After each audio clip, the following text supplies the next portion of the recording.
Welcome to the Big Blue Radio Show, coming to you on Tulsa Community College's online radio station, The Grid, and on the Creativity Channel, Cox Cable Channel 21. I'm Leigh Goodson, president of Tulsa Community College. And I'm Greg Stone, provost of TCC's Metro Campus in downtown Tulsa. Our guest today is Jennifer Haddaway, the Transportation Resource Center coordinator for INCOG, and she's here with us to discuss Tulsa's proposed bike share program. The program would offer cost-effective, environmentally friendly, and convenient travel options for many short trips in the city. Jennifer Haddaway is our guest today on the Big Blue Radio Show.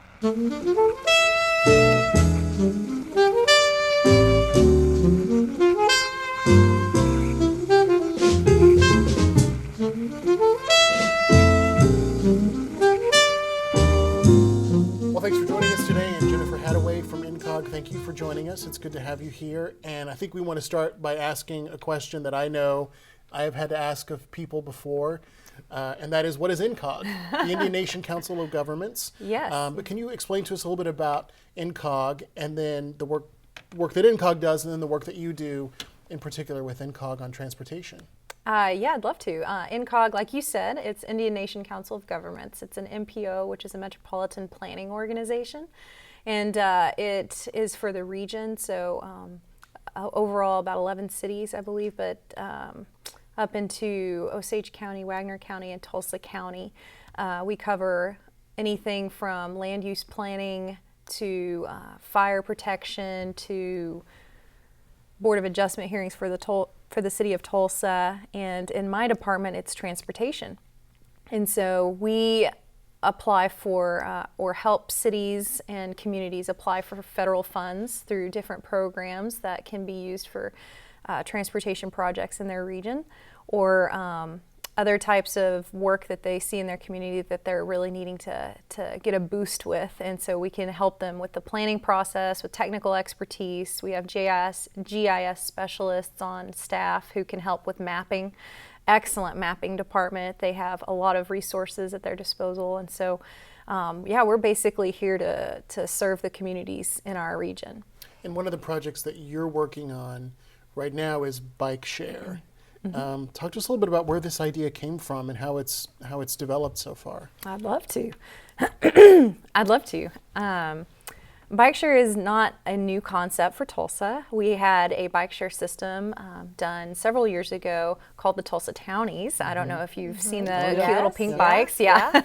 I see people on them all the time, and that's actually where my first love came from, was using the Tulsa Townies. And so that is a very early generation bike share system. So what we've seen in the U.S., the entire nation, recently in the last 3 to 5 years, is more of a trend towards bicycling and pedestrian infrastructure in our cities. Urban lifestyles, active, healthy living transportation, those types of initiatives are what people are asking for, especially the younger generation, the millennials. Want to be able to walk to work or use a bicycle to get places. And so bike share is one of those components that has kind of come out of that push that people are asking for. And here in Tulsa, we've been approached several times by many different organizations, concerned citizens, and just people who want to live a more active lifestyle in general, to look for ways to find something that would help them get into that. Excuse me. Look for ways to help them be able to make that a part of their daily routine. And so we put together an advisory committee of several different, college campuses and organizations, nonprofits, city staff, and just concerned citizens, and said, well, if we want a bike share system, let's look into it. Let's see what it would look like here, and if it's even feasible here in Tulsa, and if it's something that we'd be able to make happen. So last October, we kicked that process off, and then this April we finished a full business plan that has a system plan. It shows a map of where we're proposing stations to be located. It talks about how much the financials will go into the system, and just the overall picture of what it would look like to have a bike share system here in Tulsa. And so now we're in the stage where we're looking to implement that and looking for community partners to join us in this mission to bring more of an active, healthy living transportation lifestyle to Tulsa. And will those community partners help with the funding piece of it and the organization? Can you talk a little bit about how your community partners are involved? Sure, yeah. There's a lot of ways that they can be involved. Financial is always a big one. We're looking for sponsorships right now for people who want to have either they just believe in that type of program, they see the effect that it has on the healthy statistics in the living populations, but also people who want marketing. It's a great marketing advantage for them. We like to say it's kind of a moving billboard in downtown because the bikes are going to be going everywhere and you get to have your logo on either the basket or the part of the bike. And so there's just a lot of advantages. Yeah. Yes. Yeah. And you can't really have a lot of billboards in downtown besides having it on the side of a building. And so it just, it helps bring that market share here too. But people can also be involved by a nonprofit that'll be housing this. And right now we're looking into finding a local nonprofit that will house the operations of the system for the first 3 years to help it get its feet under it. Any pilot project needs a little bit of a mother hen, if you will. And so while the operations are going and we get an executive director hired, it'll be housed there. And that nonprofit will work with marketing, PR strategies, community engagement, a list of many different ways that people can be involved. And so you can get involved by talking to that nonprofit and then just by being on the tulsatrc.org website. We'll be posting up any new information on there as it comes in. When we have that nonprofit set in stone, we have a couple that are interested and we're kind of weighing the options here. But as soon as that one specific nonprofit is announced, we'll put it there and then people will have information on how they can be further involved. This initial, this initial phase of the project, as you mentioned, would involve bike share stations in and around downtown. Can you talk about sort of what the outlines of that area are, where some of those proposed stations might be, and also what's the estimated cost of this part of the program? Sure. It's the first phase. We have two phases. The first phase is very downtown centric. Bike share is made possible by having a very good sweet spot, if you will, of the amount of stations and the amount of destinations. So you don't want to have too many, but you don't want to have too few either. Right, you want to hit it just right. Exactly. You want to have just that nice sweet spot of people feeling comfortable that they can put the bike back in a station, not have to mess with it anymore, but it's where you need it to be. And so the first station will have 12, or the first phase will have 12 stations and 108 bikes. And they will be in locations like the Guthrie Green, BOK Center, 6th and Boston, and different areas where there's some residential coming into downtown, which it's hard to keep up with that nowadays. Yeah, it is. There's a lot of residential coming down here. So it's great because they're going to be able to use this in order to get around a little bit better. So phase one will be very centric to that area. Phase two that we're proposing will go out a little further.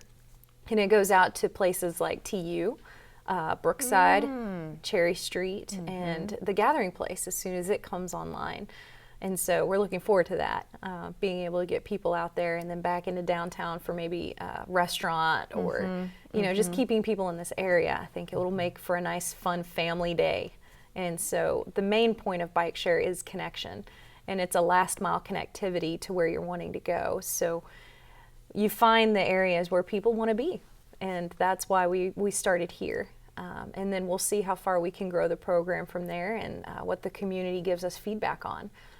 It's intended to be a very community-centric program, which is why we're housing it in a nonprofit, so that it'll have the opportunity to get feedback from people. If we have a station in a location that nobody's using, or they feel like it's in the way, or maybe it could be better used over here where it's being used often. They're very movable. It'll be easy for us to just pretty much put it on a truck, if you will, and set it up in a new location and try that location for a while. So it makes for a flexible system as well. As far as the financials of it, I believe is what you were asking. The first and second phase, our business plan was for the full first 5 years. So that's including capital cost, operational costs, and everything. You start breaking that down by station, each station, which covers about 24 bikes, give or take, depending on the size of the station. Usually ends up running about 50,000, and that includes all the hardware, because this system is a very good way of collecting data. You can track the bikes, where are the bikes going, and where is the most volume being used, and it's got a GPS locator that's solar powered, and so On you're each bike?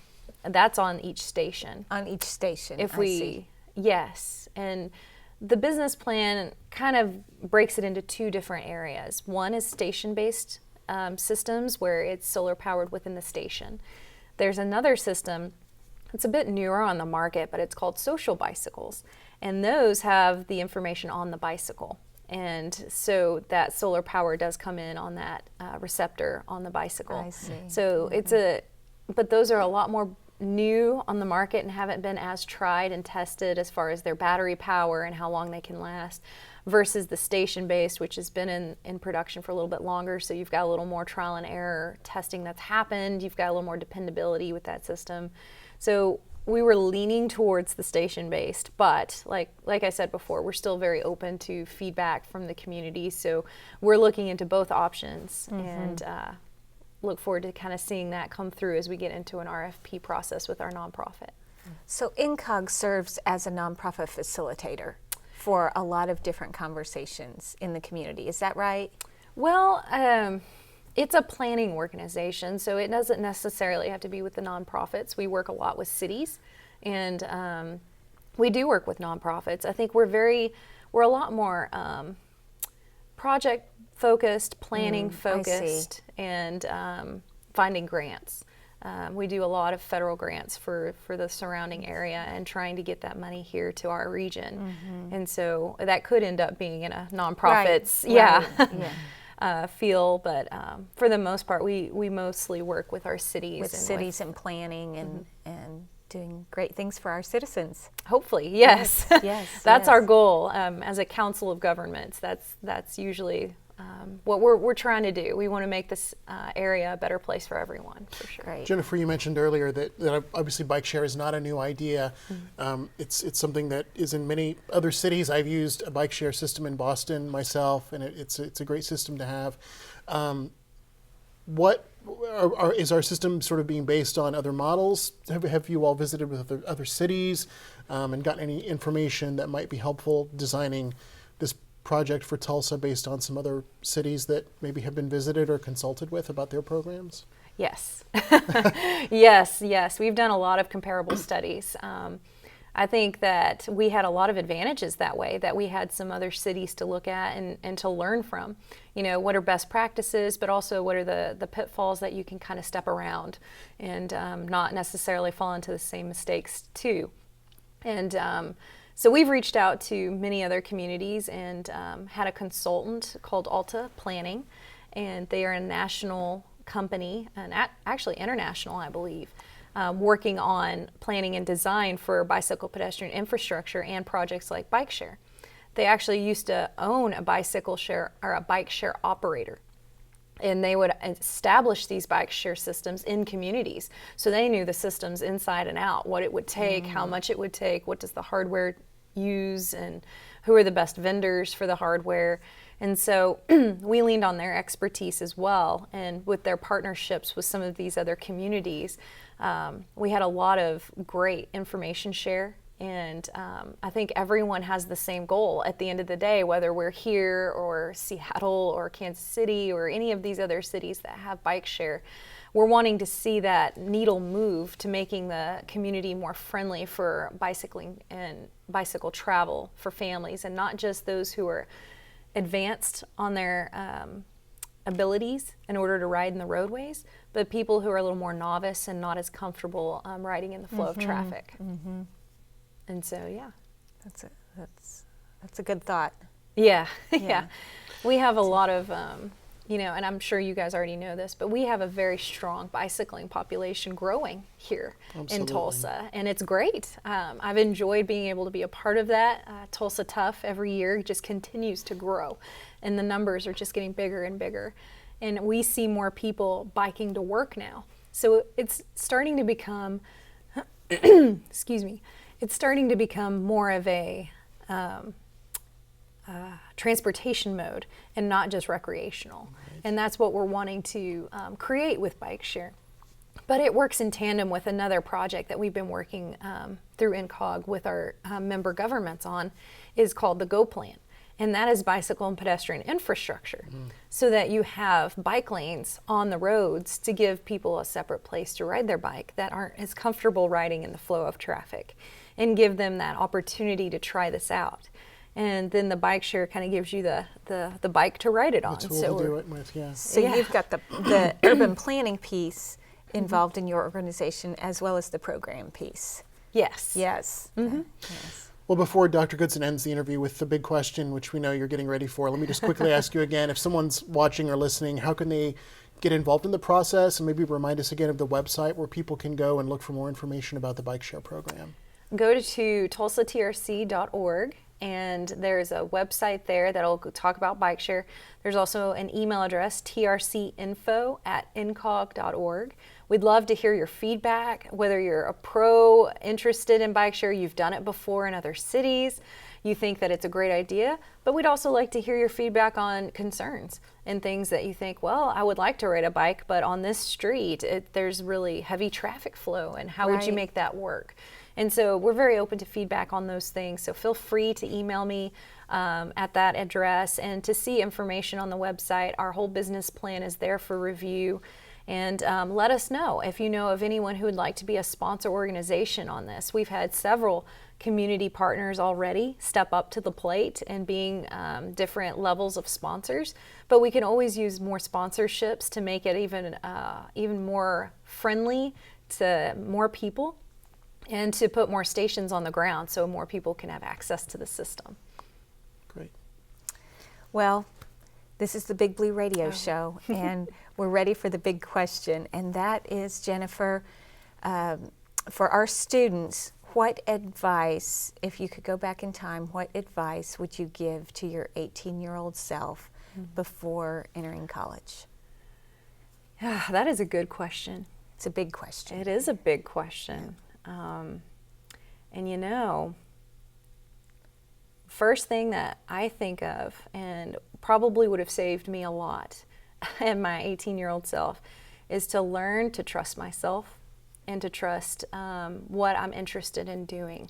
I changed majors, I don't know how many times in college. Yes, I changed my major several times because I put a lot of pressure on myself to know everything I was going to do for the rest of my life in this, 2 or 4 years of college, and to have it all figured out by the time I graduated. But, that's not how the real world works. And there are times where you get into a field after college and you find that, actually I have some talents or skills in a different area and I'd like to try that out. And so we're in a day and age where you can do that. It's not as pressured of you pick one career and you stay in that for, the rest of your life. If you love it, then that's great.